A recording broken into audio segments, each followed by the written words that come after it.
Napoleon Hill ने अपनी book think and grow rich में लिखा है कि जब मैंने 300-400 मिलेनियर्स और एंटरप्रेन्योर्स का इंटरव्यू लिया तो उसमें मुझे 2-3 पॉइंट बहुत कॉमन देखने को मिले।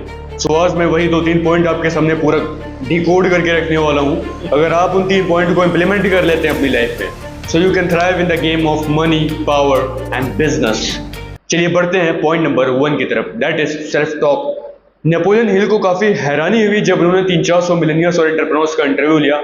वहां पे जवाब आया दैट इज सेल्फ टॉक, यानी कि वो जितने भी मिलेनियर्स और एंटरप्रेन्योर्स थे वो अपने आप से सेल्फ टॉक करते थे, यानी कि खुद से बातें करना, अपने साथ अकेले में टाइम स्पेंड करना, लोनलीनेस में टाइम स्पेंड करना। देखो ये बहुत ज्यादा इंपॉर्टेंट है फॉर एन बिजनेसमैन और एंटरप्रेन्योर, क्योंकि जब वो हाईली स्ट्रेस में होता है, अगर वो सेल्फ टॉक करता है उसे हर एक प्रॉब्लम का सॉल्यूशन मिलता है। सो आपको भी यही करना है। And second one is the emotional stability, जो कि बहुत इंपॉर्टेंट है in life as well as business, क्योंकि जब आप लॉस को झेलते हो तो आपके माइंड में हजारों थॉट्स आते हैं कि भाई मेरा बिजनेस डूब जाएगा, मैं कुछ नहीं कर पाऊंगा, मैं लॉस में चला गया, ये वो।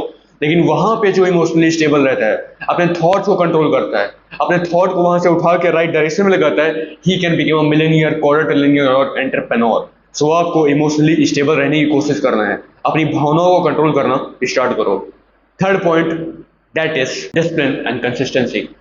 देखो जैसे कि मैंने कहा कि जब तुम लॉस को झेलते हो तो तुम्हारे माइंड में हजारों थॉट्स आते हैं कि भाई अब छोड़ देना चाहिए, मेरा पैसा जा रहा है, ये वो। लेकिन जो कंसिस्टेंसी को मेंटेन रखता है, जो डिसिप्लिन को बनाए रखता है, he can thrive in the game of money, business and power. देखो डिसिप्लिन तुम्हारी लाइफ में एज वेल एज बिजनेस में भी बहुत इंपॉर्टेंट है।